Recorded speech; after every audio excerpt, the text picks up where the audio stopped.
से कि इस अवसर पर अपने संबोधन से हम सबका मार्गदर्शन करें, हम सबको अपना आशीर्वचन दें, अपना शुभ संदेश दें।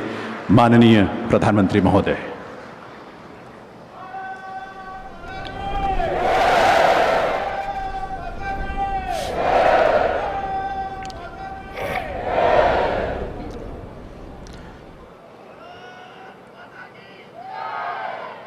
मंच पर विराजमान गुजरात के राज्यपाल श्री आचार्य देवव्रत जी, मुख्यमंत्री श्री विजय रूपाणी जी, केंद्रीय मंत्रिपरिषद के मेरे सहयोगी श्री प्रहलाद पटेल जी,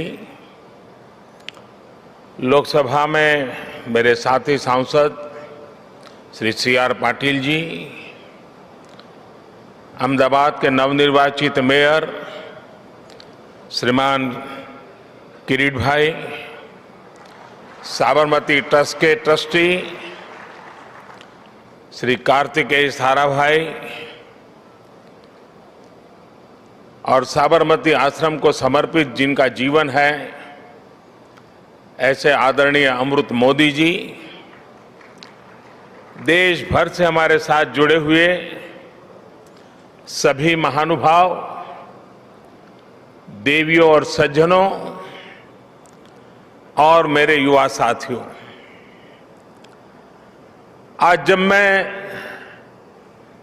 सुबह दिल्ली से निकला तो बहुत ही अद्भुत संयोग हुआ। अमृत महोत्सव के प्रारंभ होने से पहले आज देश की राजधानी में अमृत वर्षा भी हुई और वरुण देव ने आशीर्वाद भी दिया। ये हम सभी का सौभाग्य है कि हम आजाद भारत के इस ऐतिहासिक कालखंड के साक्षी बन रहे हैं। आज दांडी यात्रा की वर्षगांठ पर हम बापू की इस कर्मस्थली पर इतिहास बनते भी देख रहे हैं और इतिहास का हिस्सा भी बन रहे हैं। आज आजादी के अमृत महोत्सव का प्रारंभ हो रहा है, पहला दिन है। अमृत महोत्सव 15 अगस्त 2022 से 75 सप्ताह पूर्व आज प्रारंभ हुआ है और 15 अगस्त 2023 तक चलेगा। हमारे यहां मान्यता है कि जब कभी ऐसा अवसर आता है तब सारे तीर्थों का एक साथ संगम हो जाता है। आज एक राष्ट्र के रूप में भारत के लिए भी ऐसा ही पवित्र अवसर है। आज हमारे स्वाधीनता संग्राम के कितने ही पुण्य तीर्थ, कितने ही पवित्र केंद्र साबरमती आश्रम से जुड़े रहे हैं। स्वाधीनता संग्राम की पराकाष्ठा को प्रणाम करने वाली अंडमान की सेल्यूलर जेल, अरुणाचल प्रदेश से एंग्लो इंडियन वॉर की गवाह केकर मॉर्निंग की भूमि, मुंबई का अगस्त क्रांति मैदान, पंजाब का जलियांवाला बाग, उत्तर प्रदेश का मेरठ, काकोरी और झांसी, देश भर में ऐसे कितने ही स्थान पर आज एक साथ इस अमृत महोत्सव का श्री गणेश हो रहा है। ऐसा लग रहा है जैसे आजादी के असंख्य संघर्ष, असंख्य बलिदानों का और असंख्य तपस्याओं की ऊर्जा पूरे भारत में एक साथ पुनर्जागृत हो रही है। मैं इस पुण्य अवसर पर बापू के चरणों में अपने श्रद्धा सुमन अर्पित करता हूं। मैं देश के स्वाधीनता संग्राम में अपने आप को आहूत करने वाले, देश को नेतृत्व देने वाली सभी महान विभूतियों के चरणों में आदरपूर्वक नमन करता हूं, उनका कोटि कोटि वंदन करता हूं। मैं उन सभी वीर जवानों को भी नमन करता हूं जिन्होंने आजादी के बाद भी राष्ट्र रक्षा की परंपरा को जीवित रखा, देश की रक्षा के लिए सर्वोच्च बलिदान दिए, शहीद हो गए। जिन पुण्य आत्माओं ने आजाद भारत के पुनर्निर्माण में प्रगति की एक एक ईंट रखी, 75 वर्ष में देश को यहां तक लाए, मैं उन सभी के चरणों में भी अपना प्रणाम करता हूं। साथियों, जब हम गुलामी के उस दौर की कल्पना करते हैं जहां करोड़ों करोड़ लोगों ने सदियों तक आजादी की एक सुबह का इंतजार किया, तब यह एहसास और बढ़ता है कि आजादी के 75 साल का अवसर कितना ऐतिहासिक है, कितना गौरवशाली है। इस पर्व में शाश्वत भारत की परंपरा भी है, स्वाधीनता संग्राम की परछाई भी है और आजाद भारत के गौरवान्वित करने वाली प्रगति भी है। इसलिए अभी आपके सामने जो प्रेजेंटेशन रखा गया उसमें अमृत महोत्सव के 5 स्तंभ विशेष जोर दिया गया है। Freedom struggle, ideas at 75, achievements at 75, actions at 75 और रिजॉल्व्स एट 75। ये पांचों स्तंभ आजादी की लड़ाई के साथ साथ आजाद भारत के सपनों और कर्तव्यों को देश के सामने रखकर आगे बढ़ने की प्रेरणा देंगे। इन्हीं संदेशों के आधार पर आज अमृत महोत्सव की वेबसाइट के साथ चरखा अभियान और आत्मनिर्भर इंक्यूबेटर को भी लॉन्च किया गया है। भाइयों और बहनों, इतिहास साक्षी है कि किसी राष्ट्र का गौरव तभी जागृत रहता है जब वो अपने स्वाभिमान और बलिदान की परंपराओं को अगली पीढ़ी को भी सिखाता है, संस्कारित करता है, उन्हें इसके लिए निरंतर प्रेरित करता है। किसी राष्ट्र का भविष्य तभी उज्जवल होता है जब वो अपने अतीत के अनुभवों और विरासत के गर्व से पल पल जुड़ा रहता है। फिर भारत के पास तो गर्व करने के लिए अथाह भंडार है, समृद्ध इतिहास है, चेतनामय सांस्कृतिक विरासत है।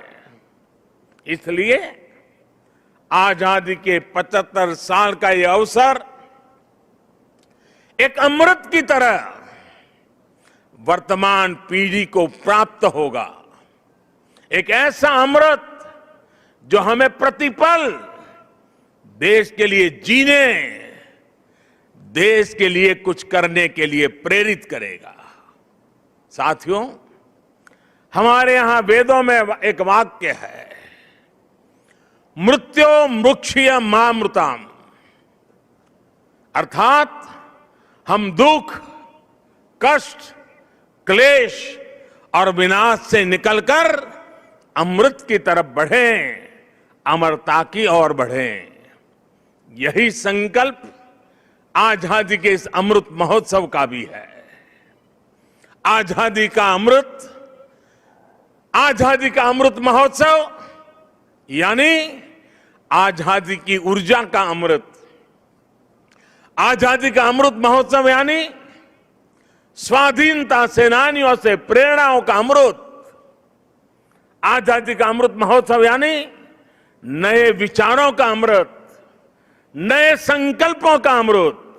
आजादी का अमृत महोत्सव यानी आत्मनिर्भरता का अमृत। और इसलिए ये महोत्सव राष्ट्र के जागरण का महोत्सव है। ये महोत्सव सुराज्य के सपने को पूरा करने का महोत्सव है। ये महोत्सव वैश्विक शांति का, विकास का महोत्सव है। साथियों, अमृत महोत्सव का शुभारंभ दांडी यात्रा के दिन हो रहा है। उस ऐतिहासिक क्षण को पुनर्जीवित करने के लिए एक यात्रा भी अभी शुरू होने जा रही है। यह अद्भुत संयोग है कि दांडी यात्रा का प्रभाव और संदेश भी वैसा ही है जो आज देश अमृत महोत्सव के माध्यम से लेकर आगे बढ़ रहा है। गांधी जी की इस एक यात्रा ने आजादी के संघर्ष को एक नई प्रेरणा के साथ जन जन से जोड़ दिया था। इस एक यात्रा ने अपनी आजादी को लेकर भारत के नजरिए को पूरी दुनिया तक पहुंचा दिया था। ऐसा ऐतिहासिक, और ऐसा इसलिए क्योंकि बापू की दांडी यात्रा में आजादी के आग्रह के साथ साथ भारत के स्वभाव और भारत के संस्कारों का भी समावेश था। हमारे यहां नमक को कभी उसकी कीमत से नहीं आंका गया। हमारे यहां नमक का मतलब है ईमानदारी। हमारे यहां नमक का मतलब है विश्वास। हमारे यहां नमक का मतलब है वफादारी। हम आज भी कहते हैं कि हमने देश का नमक खाया है। ऐसा इसलिए नहीं क्योंकि नमक कोई बहुत कीमती चीज है। ऐसा इसलिए क्योंकि नमक हमारे यहां श्रम और समानता का प्रतीक है। उस दौर में नमक भारत की आत्मनिर्भरता का एक प्रतीक था। अंग्रेजों ने भारत के मूल्यों के साथ साथ इस आत्मनिर्भरता पर भी चोट की। भारत के लोगों को इंग्लैंड से आने वाले नमक पर निर्भर हो जाना पड़े। गांधी जी ने देश के उस पुराने दर्द को समझा, जन जन से जुड़ी उस नब्ज को पकड़ा और देखते ही देखते ये आंदोलन हर एक भारतीय का आंदोलन बन गया, हर एक भारतीय का संकल्प बन गया। साथियों, इसी तरह आजादी की लड़ाई में अलग अलग संग्रामों, अलग अलग घटनाओं की भी अपनी प्रेरणाएं हैं, अपने संदेश हैं, जिन्हें आज का भारत आत्मसात कर आगे बढ़ सकता है।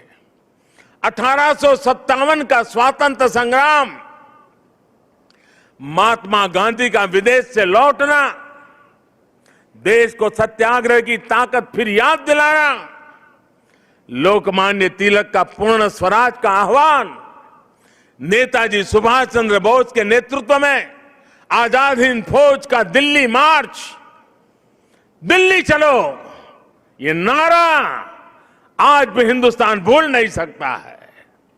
1942 का अविस्मरणीय आंदोलन, अंग्रेजों भारत छोड़ो का वो उद्घोष, ऐसे कितने ही अनगिनत पड़ाव जिनसे हम प्रेरणा लेते हैं, ऊर्जा लेते हैं। ऐसे कितने ही हुतात्मा सेनानी हैं जिनके प्रति देश हर रोज अपनी कृतज्ञता व्यक्त करता है। 1857 की क्रांति के मंगल पांडे, तात्या टोपे जैसे वीर हों, अंग्रेजों की फौज के सामने निर्भीक गर्जना करने वाली रानी लक्ष्मीबाई हो, कित्तूर की रानी चेन्नम्मा हो, रानी गाइडिनल्यू हो, चंद्रशेखर आजाद, रामप्रसाद बिस्मिल, भगत सिंह, सुखदेव, राजगुरु, अत्फाउल्लाह खां, गुरु राम सिंह, टिट्टू जी, पोल रामास्वामी जैसे वीर हो, या फिर पंडित नेहरू, सरदार पटेल, बाबा साहब आंबेडकर, सुभाष चंद्र बोस, मौलाना आजाद, खान अब्दुल गफार खान, वीर सावरकर जैसे अनगिनत जननायक, ये सभी महान व्यक्तित्व आजादी के आंदोलन के पथदर्शक रहे हैं। आज इन्हीं के सपनों को भारत बनाने के लिए, उनके सपनों का भारत बनाने के लिए हम सामूहिक संकल्प ले रहे हैं, इनसे प्रेरणा ले रहे हैं। साथियों, हमारे स्वाधीनता संग्राम में ऐसे भी कितने आंदोलन हैं, कितने ही संघर्ष हैं जो देश के सामने उस रूप में नहीं आए जैसे आने चाहिए थे। ये एक एक संग्राम, संघर्ष अपने आप में भारत की असत्य के खिलाफ सत्य की सशक्त घोषणाएं हैं। ये एक एक संग्राम भारत के स्वाधीन स्वभाव के सबूत है। ये संग्राम इस बात का भी साक्षात प्रमाण है कि अन्याय, शोषण और हिंसा के खिलाफ भारत की जो चेतना राम के युग में थी, महाभारत के कुरुक्षेत्र में थी, हल्दी घाटी की रणभूमि में थी, शिवाजी के उद्घोष में थी, वही शाश्वत चेतना, वही अदम्य शौर्य भारत के हर क्षेत्र, हर वर्ग और हर समाज ने आजादी की लड़ाई में अपने भीतर प्रज्वलित करके रखा था। जननी जन्मभूमिश्च स्वर्गादपि करियसी, ये मंत्र आज भी हमें प्रेरणा देता है। आप देखिए हमारे इस इतिहास को, कोल आंदोलन हो या हो संघर्ष, खासी आंदोलन हो या संथाल क्रांति, कछोहा कछार नागा संघर्ष हो या कूका आंदोलन, भील आंदोलन हो या मुंडा क्रांति, सन्यासी आंदोलन हो या रमोसी संघर्ष, कित्तूर आंदोलन, त्रावणकोर आंदोलन, बारडोली सत्याग्रह, चंपारण सत्याग्रह, संबलपुर संघर्ष, चुआर संघर्ष, बुंदेल संघर्ष, ऐसे कितने ही संघर्ष और आंदोलनों ने देश के हर भूभाग को, हर कालखंड में आजादी की ज्योति से प्रज्वलित रखा। इस दौरान हमारी सिख गुरु परंपरा ने देश की संस्कृति, अपने रीति रिवाज की रक्षा के लिए हमें नई ऊर्जा दी, प्रेरणा दी, त्याग और बलिदान का रास्ता दिखाया। और इसका एक और अहम पक्ष है जो हमें बार बार याद करना चाहिए। साथियों, आजादी के आंदोलन की इस ज्योति को निरंतर जागृत करने का काम पूरब, पश्चिम, उत्तर, दक्षिण, हर दिशा में, हर क्षेत्र में हमारे संतों ने, महंतों ने, आचार्यों ने, भगवतों ने निरंतर किया था। एक प्रकार से भक्ति आंदोलन ने राष्ट्रव्यापी स्वाधीनता आंदोलन की पीठिका तैयार की थी। पूर्व में चैतन्य महाप्रभु, रामकृष्ण परमहंस, श्रीमद शंकर देव जैसे संतों के विचारों ने समाज को दिशा दी, अपने लक्ष्य पर केंद्रित रखा। पश्चिम में मीराबाई, एकनाथ, तुकाराम, रामदास, नरसिंह मेहता हुए। उत्तर में संत रामानंद, कबीरदास, गोस्वामी तुलसीदास, सूरदास, गुरु नानक देव, संत रैदास। दक्षिण में माधवाचार्य, निम्बाकारचार्य, वल्लभाचार्य, रामानुजाचार्य हुए। भक्ति काल के इसी खंड में मलिक मोहम्मद जायसी, रसखान, सूरदास, केशवदास, विद्यापति जैसे महानुभावों ने अपनी रचनाओं से समाज को अपनी कमियां सुधारने के लिए प्रेरित किया। ऐसे अनेकों व्यक्तित्वों के कारण यह आंदोलन क्षेत्र की सीमा से बाहर निकल करके पूरे भारत के जन जन को अपने आप में समेट लिया। आजादी के असंख्य आंदोलनों में ऐसे कितने ही सेनानी, संत आत्माएं, ऐसे अनेक वीर बलिदानी हैं जिनकी एक एक गाथा अपने आप में इतिहास का एक एक स्वर्णिम अध्याय है। हमें इन महानायकों, महानायिकाओं, उनका जीवन इतिहास भी देश के सामने पहुंचाना है। इन लोगों की जीवन गाथाएं, उनके जीवन का संघर्ष, हमारे स्वतंत्रता आंदोलन के उतार चढ़ाव, कभी सफलता कभी असफलता, हमारी आज की पीढ़ी को जीवन का हर पाठ सिखाएगी। एकजुटता क्या होती है, लक्ष्य को पाने की जिद क्या होती है, जीवन का हर रंग वो और बेहतर तरीके से समझेंगे। भाई और बहनों, आपको याद होगा इसी भूमि के वीर सपूत श्यामजी कृष्ण वर्मा अंग्रेजों की धरती पर रहकर उनकी नाक के नीचे जीवन की आखिरी सांस तक आजादी के लिए संघर्ष करते रहे। लेकिन उनकी अस्थियां 7 दशकों तक इंतजार करती रहीं कि कब उन्हें भारत माता की गोद नसीब होगी। आखिरकार 2003 में विदेश से श्यामजी कृष्ण वर्मा की अस्थियां मैं अपने कंधे पर उठा करके ले आया था। ऐसे कितने ही सेनानी हैं, देश पर अपना सब कुछ समर्पित कर देने वाले लोग हैं। देश के कोने कोने से कितने ही दलित, आदिवासी, महिलाएं और युवा हैं जिन्होंने असंख्य तप और त्याग किए। याद करिए तमिलनाडु के 32 वर्षीय नौजवान कोडिकात कुमरन, उनको याद कीजिए। अंग्रेजों ने उस नौजवान को सिर में गोली मार दी, लेकिन उन्होंने मरते हुए भी देश के झंडे को जमीन में नहीं गिरने दिया। तमिलनाडु में उनके नाम से ही कोडिकात शब्द जुड़ गया, जिसका अर्थ है झंडे को बचाने वाला। तमिलनाडु की ही वेलु नाचियार वो पहली महारानी थी जिन्होंने अंग्रेजी हुकूमत के खिलाफ लड़ाई लड़ी थी। इसी तरह हमारे देश के आदिवासी समाज ने अपनी वीरता और पराक्रम से लगातार विदेशी हुकूमत को घुटनों पर लाने का काम किया। झारखंड में भगवान बिरसा मुंडा, उन्होंने अंग्रेजों को चुनौती दी थी। तो मुर्मू भाइयों ने संथाल आंदोलन का नेतृत्व किया था। ओडिशा के चक्रा बिसोई ने लड़ाई छेड़ी तो लक्ष्मण नायक ने गांधीवादी तरीकों से चेतना फैलाई। आंध्र प्रदेश में मन्यम विरुडी यानी जंगलों के हीरो अल्लूरी सीराराम राजू ने रंपा आंदोलन का बिगल फूका था।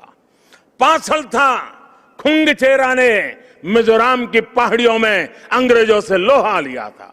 ऐसे ही गोमधर, कंवर, लसित बोरफुकन और सीरत सिंह जैसे असम और पूर्वोत्तर के अनेकों स्वाधीनता सेनानी थे जिन्होंने देश की आजादी में योगदान दिया है। यहां गुजरात में बड़ौदा के पास जामुगाड़ा जाने के रास्ते पर हमारे नायका कौम के आदिवासियों को बलिदान कैसे भूल सकते हैं। मानगढ़ में गोविंद गुरु के नेतृत्व में सैकड़ों आदिवासियों का नरसंहार हुआ, उन्होंने लड़ाई लड़ी। देश इनके बलिदान को हमेशा याद रखेगा। साथियों, मां भारती के ऐसे ही वीर सपूतों का इतिहास देश के कोने कोने में, गांव गांव में है। देश इतिहास के इस गौरव को सहेजने के लिए पिछले 6 सालों से सजग प्रयास कर रहा है। हर राज्य, हर क्षेत्र में इस दिशा में प्रयास किया जा रहा है। दांडी यात्रा से जुड़े स्थल का पुनरुद्धार देश ने 2 साल पहले ही पूरा किया था। मुझे खुद इस अवसर पर दांडी जाने का सौभाग्य मिला था। अंडमान में जहां नेताजी सुभाष बोस ने देश की पहली आजाद सरकार बनाकर तिरंगा फहराया था, देश ने उस विस्मृत इतिहास को भी भव्य आकार दिया है। अंडमान निकोबार के द्वीपों को स्वतंत्रता संग्राम के नामों पर रखा गया है। आजाद हिंद सरकार के 75 साल पूरे होने पर लाल किले पर भी आयोजन किया गया, तिरंगा फहराया गया और नेताजी सुभाष बाबू को श्रद्धांजलि दी गई। गुजरात में सरदार वल्लभ भाई पटेल की विश्व की सबसे ऊंची प्रतिमा उनके अमर गौरव को पूरी दुनिया तक पहुंचा रही है। जलियांवाला बाग में स्मारक हो या फिर पाइका आंदोलन की स्मृति में स्मारक, सभी पर काम हुआ। बाबा साहब आंबेडकर से जुड़े जो 7 दशकों से भूले बिसरे पड़े थे, उनका भी विकास देश ने पंचतीर्थ के रूप में किया है। इन सबके साथ ही देश ने आदिवासी स्वाधीनता सेनानियों के इतिहास को देश तक पहुंचाने के लिए, आने वाली पीढ़ियों के लिए पहुंचाने के लिए हमारे आदिवासियों के संघर्ष की कथाओं को जोड़ता हुआ देश में म्यूजियम बनाने का एक प्रयास शुरू किया है।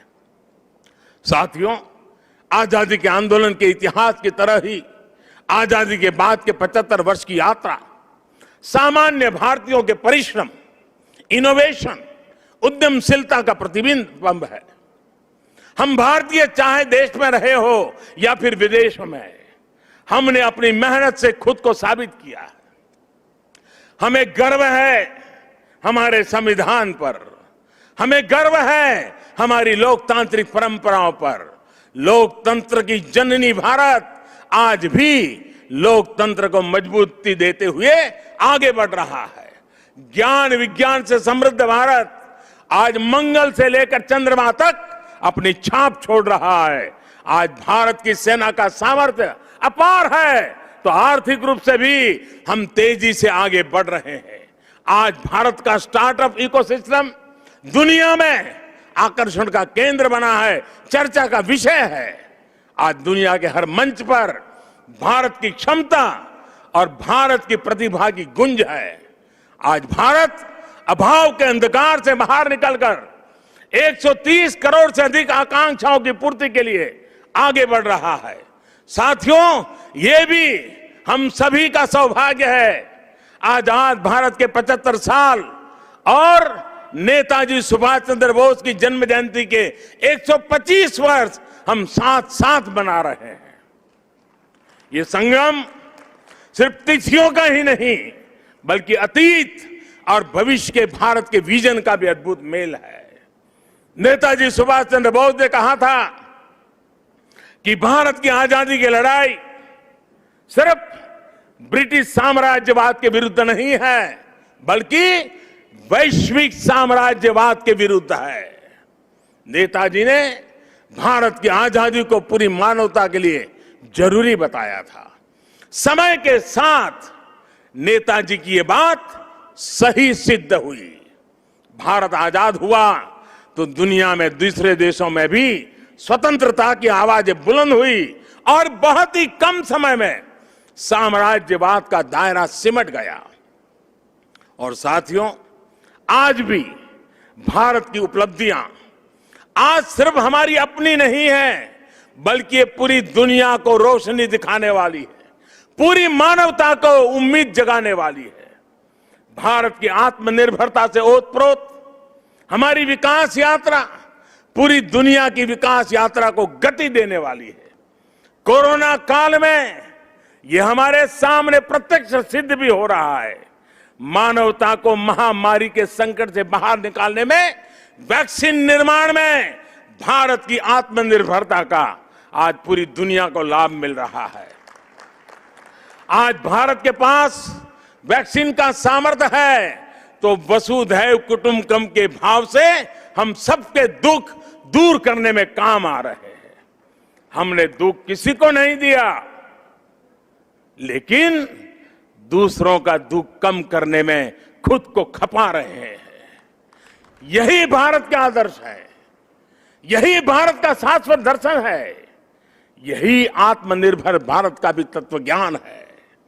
आज दुनिया के देश भारत का धन्यवाद कर रहे हैं, भारत में भरोसा कर रहे हैं। यही नए भारत के सूर्योदय की पहली छटा है, यही हमारे भव्य भविष्य की पहली आभा है। साथियों, गीता में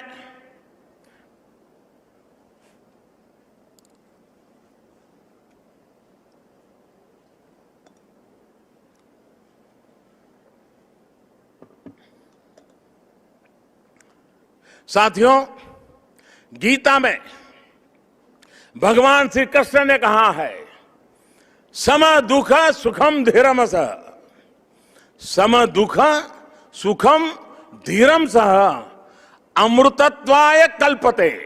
अर्थात जो सुख दुख आराम चुनौतियों के बीच भी धैर्य के साथ अटल अड़िग और सम रहता है, वही अमृत को प्राप्त करता है, अमरत्व को प्राप्त करता है। अमृत महोत्सव से भारत के उज्जवल भविष्य का अमृत प्राप्त करने के हमारे मार्ग में यही मंत्र हमारी प्रेरणा है। आइए हम सब दृढ़ संकल्प होकर इस राष्ट्र यज्ञ में अपनी भूमिका निभाएं। साथियों, आजादी के अमृत महोत्सव के दौरान देशवासियों के सुझावों से, उनके मौलिक विचारों से अनगिनत असंख्य आइडिया निकलेंगे। कुछ बातें अभी जब मैं आ रहा था तो मेरे मन में भी चल रही थी। जन भागीदारी, जन सामान्य को जोड़ना। देश का कोई नागरिक ऐसा न हो कि इस अमृत महोत्सव का हिस्सा न हो। अब जैसे मान लीजिए हम छोटा सा एक उदाहरण दें। अब सभी स्कूल कॉलेज आजादी से जुड़ी हुई 75 घटनाओं का संकलन करें। हर स्कूल तय करे कि हमारी स्कूल आजादी के 75 घटनाओं का संकलन करेगी। 75 ग्रुप बनाए, उन घटनाओं पर वो 75 विद्यार्थी, 75 ग्रुप, जिसमें 800, 1000, 2000 विद्यार्थी हो सकते हैं। एक स्कूल ये कर सकता है। छोटे छोटे हमारे शिशु मंदिर के बच्चे होते हैं, बाल मंदिर के बच्चे होते हैं। आजादी के आंदोलन से जुड़े 75 महापुरुषों की सूची बनाएं, उनकी वेशभूषा करें, उनके एक एक वाक्य को बोले, उसका कंपटीशन हो। स्कूल में भारत के नक्शे पर आजादी से जुड़े 75 स्थान चिन्हित किए जाएं। बच्चों को बताया जाए, बताओ भाई बारडोली कहाँ आया, चंपारण कहाँ आया। लॉ कॉलेज के छात्र छात्राएं ऐसी 75 घटनाएं खोजे, और मैं हर कॉलेज से आग्रह करूंगा, हर लॉ स्कूल से आग्रह करूंगा, 75 घटनाएं खोजे जिसमें आजादी की लड़ाई जब चल रही थी तब कानूनी जंग कैसे चला, कानूनी लड़ाई कैसे चली, कौन लोग थे कानूनी लड़ाई लड़ रहे थे, आजादी के वीरों को बचाने के लिए कैसे कैसे प्रयास हुए, अंग्रेज सल्तनत के जुडिशरी का क्या रवैया था। सारी बातें हम लिख सकते हैं। जिनका इंटरेस्ट नाटक में है वो नाटक लिखे, फाइनेंस के विद्यार्थी उन घटनाओं पर पेंटिंग बनाए, जिसका मन करे कि वो गीत लिखे वो कविताएं लिखे। ये सब शुरू में हस्तलिखित हो, बाद में इसको डिजिटल स्वरूप भी दिया जाए। और मैं चाहूंगा कुछ ऐसा कि हर स्कूल कॉलेज का ये प्रयास उस स्कूल कॉलेज की धरोहर बन जाए, और कोशिश हो कि ये काम इसी 15 अगस्त से पहले पूरा कर लिया जाए। अब देखिए पूरी तरह वैचारिक अधिष्ठान तैयार हो जाएगा। बाद में इसे जिला व्यापी, राज्यव्यापी, देशव्यापी स्पर्धाएं भी आयोजित हो सकती हैं। हमारे युवा, हमारे स्कॉलर्स ये जिम्मेदारी उठाएं कि वो हमारे स्वाधीनता सेनानियों के इतिहास लेखन में देश के प्रयासों को पूरा करेंगे। आजादी के आंदोलन में और उसके बाद हमारे समाज की जो उपलब्धियां रही है उन्हें दुनिया के सामने और प्रखरता से लाएंगे। मैं कला, साहित्य, नाट्य जगत, फिल्म जगत और डिजिटल एंटरटेनमेंट से जुड़े लोगों से भी आग्रह करूंगा। कितनी अद्वितीय कहानियां हमारे अतीत में बिखरी पड़ी है, इन्हें तलाशिए, इन्हें जीवंत कीजिए, आने वाली पीढ़ी के लिए तैयार कीजिए। अतीत से सीखकर भविष्य के निर्माण की जिम्मेदारी हमारे युवाओं को ही उठानी है। साइंस हो, टेक्नोलॉजी हो, मेडिकल हो, पॉलिटिक्स हो, आर्ट हो, कल्चर हो, आप जिस भी फील्ड में हैं, अपनी फील्ड का कल, आने वाला कल बेहतर कैसे हो, इसके लिए प्रयास किया जाए। मुझे विश्वास है कि 130 करोड़ देशवासी आजादी के इस अमृत महोत्सव से जब जुड़ेंगे, लाखों स्वाधीनता सेनानियों से प्रेरणा लेंगे, तो भारत बड़े से बड़े लक्ष्यों को पूरा करके रहेगा। अगर हम देश के लिए, समाज के लिए, हर हिंदुस्तानी अगर एक कदम चलता है तो देश 130 करोड़ कदम आगे बढ़ जाता है। भारत एक बार फिर आत्मनिर्भर बनेगा, विश्व को नई दिशा दिखा देगा। इन्हीं शुभकामनाओं के साथ आज जो दांडी यात्रा के लिए चल रहे हैं, एक प्रकार से बड़े तामझाम के बिना छोटे स्वरूप में आज उसका प्रारंभ हो रहा है। लेकिन आगे चलते चलते चलते जैसे दिन बीतते जाएंगे,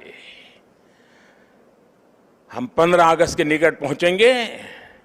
ये एक प्रकार से पूरे हिंदुस्तान को अपने में समेट लेगा, ऐसा बड़ा महोत्सव बन जाएगा, ऐसा मुझे विश्वास है। हर नागरिक का संकल्प होगा, हर संस्था का संकल्प होगा, हर संगठन का संकल्प होगा देश को आगे ले जाने का, आजादी के दीवानों को श्रद्धांजलि देने का यही रास्ता होगा। मैं इन्हीं कामना के साथ, इन्हीं शुभकामनाओं के साथ मैं फिर एक बार आप सबको बहुत बहुत धन्यवाद देता हूं। मेरे साथ बोलेंगे भारत माता की, भारत माता की, भारत माता की, भारत माता की। वंदे वंदे वंदे वंदे। जय हिंद, जय हिंद, जय हिंद।